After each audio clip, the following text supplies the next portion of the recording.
Hola, ¿qué tal? Espero que estés muy bien, que estés verdaderamente bendecido por Dios y listo para ser bendecido una vez más a través de la palabra que el Espíritu Santo tiene para ti. Así es que aquí estoy, tu hermana Marisela Rodríguez, hermana y colaboradora en Cristo, para darte esta palabra que el Espíritu Santo ha revelado a mi espíritu para que la transmita a tu espíritu. Amén. Y para esto quiero que vayas conmigo al cuarto libro de la Biblia escrito por Moisés, Números. Vamos a leer en Números 21 y posiblemente ya he escuchado esta historia varias veces, pero quiero que la escuches una vez más y que tomes lo que Dios quiere darte para este día acerca de esta palabra, la revelación. ¿Y sabes qué? De antemano te digo que Dios quiere que cuando estés cansado y hambriento, pidas, ¿verdad? Para que Dios te conceda el descansar y el alimentarte para seguir hacia adelante. Cada vez que venga una situación a tu vida, sea la cual, óyeme, la que sea, no es que vas a venir delante de Dios a reclamarle, sino que vas a venir delante de su presencia a pedir su ayuda para seguir hacia adelante. Quiero que tomes lo esencial de esto, porque yo sé que esto es lo que Dios quiere hablarte hoy. Si es que vamos a número 21 y vamos a leer esta historia de la serpiente de bronce que está en número 21 desde el 4 hasta el 9. Leamos. Después partieron del monte de Hor, camino del mar Rojo, para rodear la tierra de Edom, y se desanimó el pueblo por el camino. Se desanimó, anota esa. Y habló el pueblo contra Dios y contra Moisés. ¿Por qué?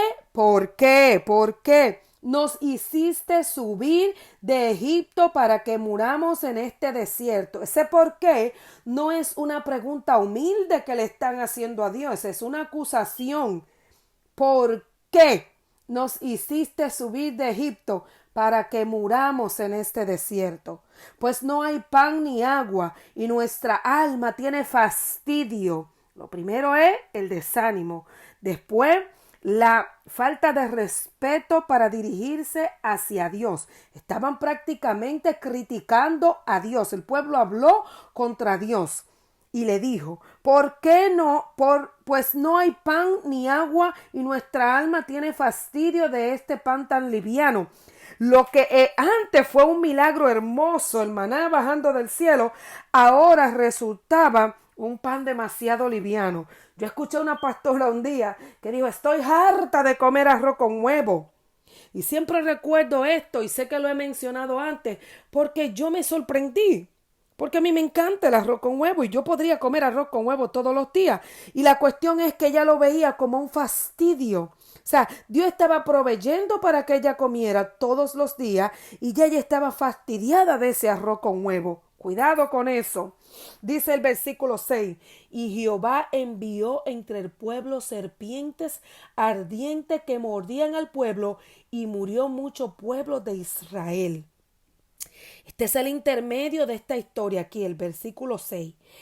Entonces el pueblo vino a Moisés en el 7 y dijo: hemos pecado por haber hablado contra Jehová y contra ti. Ruega a Jehová que quite de nosotros estas serpientes. Y Moisés oró por el pueblo, y Jehová dijo a Moisés: hazte una serpiente ardiente y ponla sobre un asta, y cualquiera que fuere mordido y mirare a ella vivirá. Y Moisés hizo una serpiente de bronce y la puso sobre un asta, y cuando alguna serpiente mordía a alguno, miraba a la serpiente de bronce y vivía.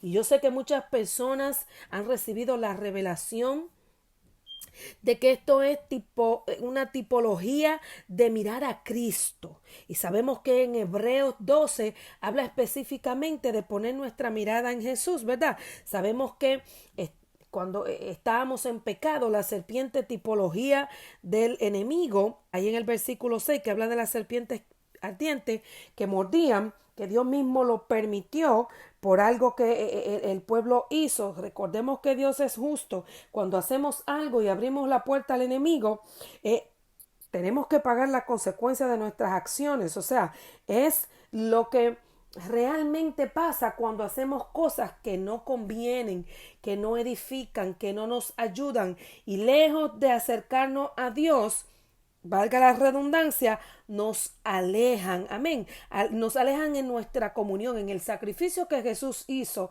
en la cruz para que nosotros tengamos una comunión con Dios. Es como que nosotros mismos echamos paso para atrás cuando incurrimos en este tipo de conducta. Amén. Así es que quiero hablarle a la conducta correcta que debes de tener ante situaciones adversas en este día. Qué bueno que esta palabra te sirva para poner tu mirada en Cristo, pero este no es el tema de hoy. El tema de hoy es tu conducta en los tiempos que estás viviendo. ¿Cuál es tu actitud? ¿Qué actitud vas a tomar de acuerdo al tiempo que estás viviendo? Y mira, no es que el pueblo de Israel estaba pasando bien en esos días. Después que el pueblo de Israel salió de Egipto, tuvo el problema. Si tú lees, por ejemplo, nada más vamos a mirar los subtítulos ahí en el capítulo 20. Por ejemplo, el agua de las rocas. Aquí, las aguas, primero aquí murió María. Esta es una de las cosas, muerte. Hay muerte. Cuando hay muerte, viene la tristeza y la tristeza nos debilita emocionalmente. Entonces, esto es una de las cosas que pasan. Está entonces la situación de que tenían sed y que Dios le dice a Moisés, háblale a la roca, y Moisés golpea la roca. Ahí viene el líder y tiene una situación con el que lo está dirigiendo, Jehová, ¿verdad que sí? Ahí viene otra situación, pero más adelante dice que Edom, una ciudad, ¿verdad?, rehúsa dar paso a Israel. Está también que le dice, no, ustedes se tienen que ir sin pasar por aquí. Nosotros no lo permitimos. Y si ustedes pasan por aquí, vamos a tener pelea. Le estoy parafraseando. O sea, muere María. Moisés hace las cosas en un orden que Dios no le dijo, lo cual le trajo consecuencias. Sabemos que por esta razón Moisés no entró a la tierra prometida. Entonces vienen y tienen problemas con alguien que podía decirle pasen, porque ellos le dijeron, óyeme, nosotros vamos a pasar y nosotros no le vamos a hacer daño a lo que tú tienes sembrado, y si necesitáramos del agua en el camino, te la vamos a pagar. O sea, nosotros vamos a pasar en paz sin hacerte ningún tipo de daño. Y aún así el rey de Edom dijo no. Entonces tuvieron que dar una vuelta más larga, entiendo yo, porque si no puedes irte por el camino real, entonces tienes que irte por los laterales, ¿verdad?, por las orillas, y el camino se hace más largo, entonces más cansancio. Pero también viene otra muerte, la muerte de Aarón. Más tristeza. Ahí estuvieron 30 días de luto, dice la palabra. Y después de esto, entonces, el rey de Arab ataca a Israel. Ahí viene entonces también, y aunque Dios le dio la victoria, el pueblo hambriento, con deseo de descansar, de comer y de beber.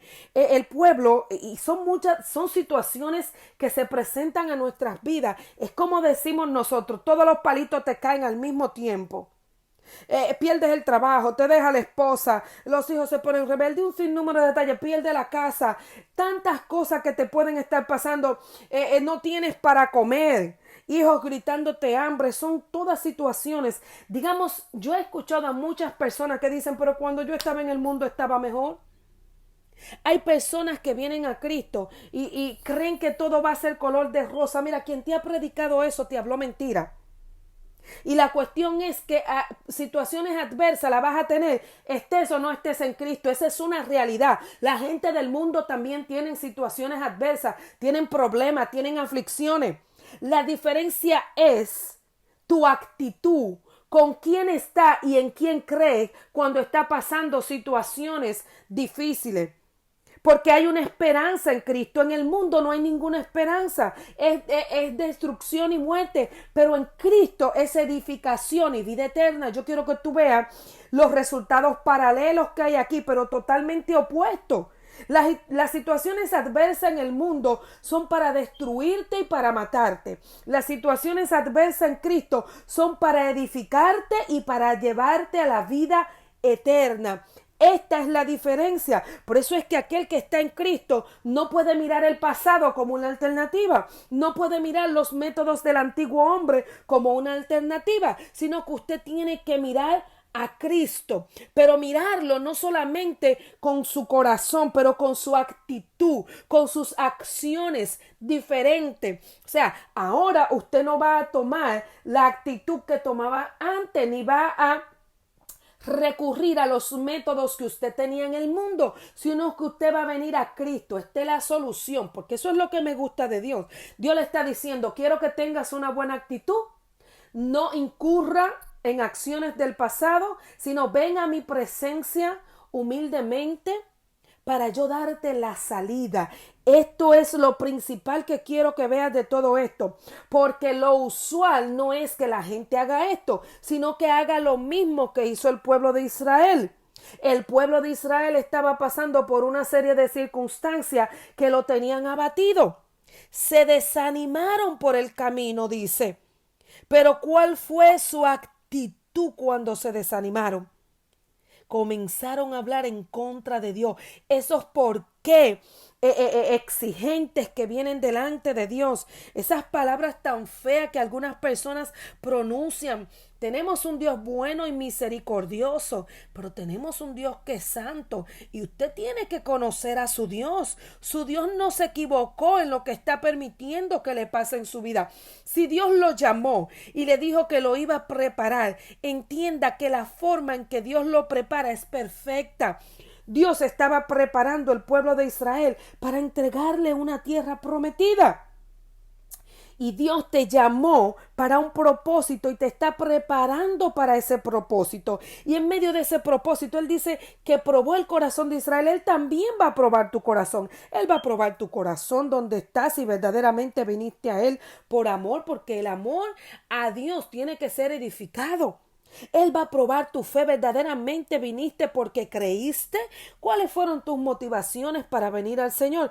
Él va a probar tu obediencia. ¿Verdaderamente tu decisión de servirle a Dios, de santificarte para Dios, es firme? ¿Es fiel? ¿Es genuina? Todas estas cosas van a ser probadas y van a ser probadas por el fuego. Lo bueno es que el diablo te pasa por el fuego para quemarte, pero Dios te pasa por el fuego para purificarte. Ve la diferencia entre el trabajo que hace Satanás para destruirte y la obra de Dios en ti para llevarte a un nivel mayor de gloria.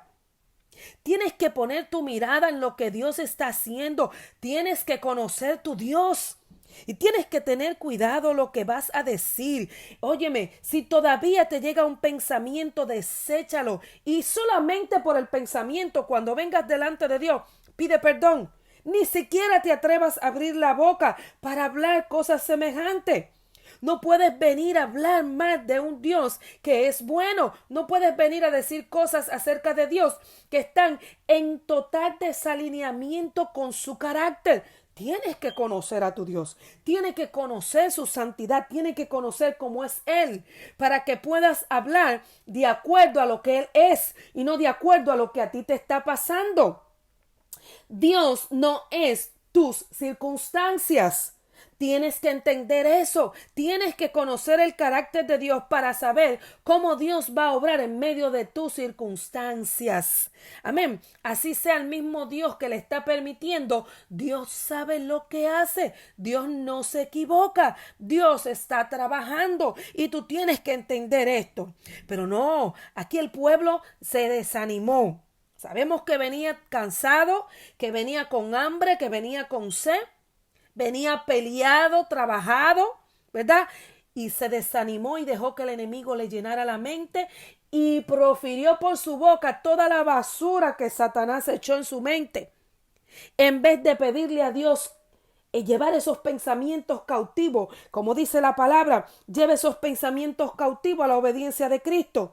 Pide perdón por ellos y pídele a Dios que te limpie totalmente de ellos. Como decía una hermana, eso no es mío y no lo quiero. Y me gusta como dice el abuelo de mi esposo, que dice, yo te conozco, Satanás. O sea, usted tiene que identificar cuando Satanás le está hablando basura para usted desecharla. Usted no es zafacón del enemigo. Usted es una vasija para que en usted solamente sea depositado lo que es Dios. Amén.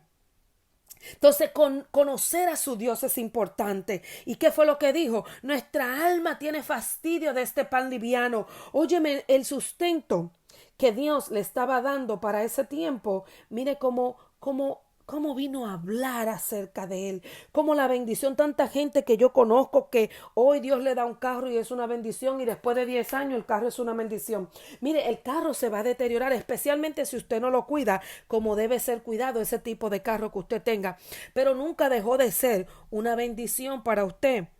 Si ahora le está dando problemas porque ya está viejito, por lo que sea, su actitud tiene que, entienda algo, ya el carro tal vez dio lo que iba a dar. Ahora usted ora y le dice, Señor, mira cómo está este carro, ayúdame para yo conseguir otro que esté en mejores condiciones. Es su actitud como usted viene delante de Dios. Si sea la comida, ay Señor, mire, Dios a veces nos complace con pequeñas cosas que no son necesarias, pero Él es bueno y bondadoso. Si usted viene delante de Él, inclusive nada más con el pensamiento, ay Señor, si en vez de agua me bebieran una limonada fresquecita. Mire, a mí me pasó un día, yo estaba sentada hablando con alguien y había una calor tremenda y yo dije, ay Señor, así en voz alta, si yo tuviera un juguito bien frío en este momento. Y a los 2 minutos se apareció una señorita a llevarme un jugo y la persona con la que yo estaba hablando dijo, si tú no tuvieras todo este tiempo aquí conmigo hablando y yo no hubiese visto y oído, yo diría que tú la llamaste y dijiste que te trajera el jugo. Realmente esas son las cosas que hace Dios. Todavía no está la palabra en tu boca cuando ya Dios la conoce y ha actuado conforme a ella. Y yo recuerdo una vez que el Señor quería que yo viajara de un lugar a otro y comenzó a nevar y era un viaje para una emergencia, un 911 de una persona que estaba enferma y el Señor me envió a ese lugar para orar por ella en persona.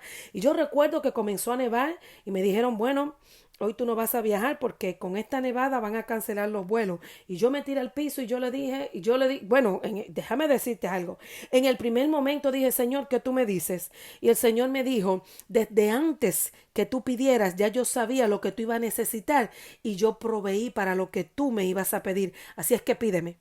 Y yo recuerdo que yo me tiré, le dije, Señor, para esa nevada, para que yo llegue a cumplir el propósito que tú has puesto en mis manos en este tiempo. Y a los 5 minutos yo me paré, la nevada había pasado y yo pude salir para el aeropuerto y coger mi avión ese día. Y yo quiero que tú entiendas que Dios ha preparado, eso no es solamente para mí, eso es para todos. Todo el pueblo de Dios tiene acceso por la sangre de Cristo a entrar a la presencia de Dios, a pedirle cosas que de antemano ya Dios la conoce, pero usted tiene que venir con sumisión, con conocimiento de Dios para usted hablarle a Dios como corresponde a la santidad de Dios. Usted habla cosas en contra de Dios, cosas que no corresponden a su carácter. Óigame, eso es terrible. Es terrible. Es normal que usted se canse, es normal que usted le dé hambre, es normal que usted le dé sueño, es normal que usted se agote, es normal que usted tenga deseo de tomarse algo, lo que sea. Usted puede estar, mire lo que le pasó a Elías. Cuando acaba de matar tantos profetas falsos, los profetas de los Baales, entró, se metió en una cueva. Estaba oyéndole a una mujer, claro, no era cualquier mujer, era la reina y tenía poder para cortarle la cabeza. Pero la cuestión aquí es que entró como en una etapa de depresión. Se metió en una cueva. ¿Y qué fue lo que Dios hizo? Le dio de comer y le dio de beber. Y que durmiera. O sea, lo puso a descansar, a dormir y a comer. Largo camino te resta. Y yo quiero que tú entiendas que el día de hoy el Espíritu Santo te está diciendo, comenzaste a caminar con el Señor. Es importante que entiendas que vas a tener situaciones adversas, pero aquí la actitud y la manera de accionar no es hablando en contra de Dios. No es volviendo lo santo de Dios algo malo. Estoy fastidiado de este pan tan liviano. ¿Por qué me sacaste de Egipto? No, no murmures en contra de Dios. Ten cuidado con tus palabras. Podrían traerte circunstancias todavía peores, que fue lo que pasó en el versículo 6. Jehová envió entre el pueblo serpientes ardientes que mordían al pueblo y murió mucho pueblo. Tuvo que levantarse Moisés a interceder por el pueblo para que la muerte pare. Y eso pasa muchas veces en la iglesia. Comienza como un enfriamiento y luego se va convirtiendo como en un alejamiento. Y esa frialdad y ese alejamiento eventualmente óyeme, y literalmente te alejan de tu comunión con Dios. ¿Y qué cree que va a pasar? Va a venir destrucción, pero ya no la destrucción por situaciones adversas que Dios va a tomar a tu favor, sino la destrucción que te separa de Dios. Y tú tienes que tener cuidado de esto. Es muy fácil desviarse del camino cuando estás cansado. Es muy fácil desviarse del camino y tomar decisiones incorrectas cuando estás desalentado, cuando has peleado batallas fuertes en el Señor. Óyeme, hay personas que han salido para una cruzada y cuando regresan encuentran un miembro de su familia muerto. Pastores que se le ha muerto su esposa mientras ellos le caen en una situación y cuando llegan no viven, mueren. En estos días, pastores jóvenes que están muriendo de cáncer. Óigame, hay cosas que no vamos a poder entender aquí, pero tenemos que seguir confiando en lo que es Dios, en lo que sabemos acerca de Dios. Dios es bueno y no deja de ser bueno por nada que pase. Dios es fiel y no deja de ser fiel por nada que te acontezca. Todo lo que Dios hace, todo lo que Dios permite, Dios no se equivoca en los métodos que usa para probarte, para formarte y para llevarte a su presencia, porque es que la gente, déjame decirte para terminar, algo muy importante. Aquí tu meta no es ejecutar el propósito de Dios aquí en la tierra. Aquí tu meta es que cuando mueras listo para que cuando seas resucitado, ¿verdad? No solamente para que seas resucitado en la primera resurrección, sino para que cuando seas resucitado puedas entrar al cielo. ¿Entiende algo? Tu meta final no es el propósito en la tierra. David dijo, hubiese perecido yo, hubiese desmayado yo, si no creyera que veré la bondad de Dios aquí en la tierra. Sí, hay cosas que son para la tierra. Abraham alcanzó muchas promesas aquí en la tierra, pero hay otras que son para la eternidad. Y no puedes poner tu mirada en las cosas terrenales, sino que tienes que vivir las cosas terrenales, pero poner tu mirada en las cosas eternas. ¿Y cuál es la eternidad que tienes que mirar? Cristo te está preparando para la eternidad. Cristo te está preparando para la primera resurrección. Iglesia, yo te estoy hablando a ti. Jesús, tu Señor, te está preparando no para la segunda resurrección en el juicio final. Los que participen de la primera resurrección no verán eso, sino que gobernarán con Jesús por 1000 años. Entonces, yo quiero que tú entiendas que en este periodo la iglesia está siendo preparada no solamente para lo que va a vivir aquí en la tierra, para dar testimonio de Jesús, llevando este evangelio hasta lo último de la tierra, pero está siendo preparada para gobernar con Cristo. Pon tu mirada en la eternidad, pon tu mirada, cumple lo terrenal, pero pon tu mirada en lo eterno, porque lo terrenal va a terminar un día, pero lo eterno será para siempre. Así es que tiene que estar bien enfocado en lo que Dios está haciendo. No te limites solamente a un tiempo que Dios va a estar contigo para prepararte aquí en la tierra, pero pon tu mirada en las cosas eternas. Si es que, ¿qué es lo que el Espíritu Santo te está diciendo hoy? cuando pasen situaciones difíciles, todo aquel que está en Cristo y pasa por situaciones difíciles de muerte, de dolor, de tragedia, de lo que sea, de hambre, de desnudez, pon tu mirada en Cristo. ¿Y cómo la vas a poner? Vas a poner tu mirada en las cosas eternas, las herencias que Él ya te ha, óyeme, ya son tuyas y Él te la va a ir entregando a medida de que puedas ser fiel para sostenerlas, amén, y no perderte por ella. Yo quiero que hayas entendido esta palabra. No importa cómo te sientes, solamente cómo te sientes. Esto no debe terminar tus decisiones, esto no debe terminar tu actitud, esto no debe determinar lo que haces, sino que tienes que seguir creyendo en lo que Dios es, confiando en Él y actuando conforme a la nueva naturaleza divina que Dios ha depositado en ti. Espero que haya entendido esta palabra, que Dios te bendiga y me despido hasta la próxima. Bye bye.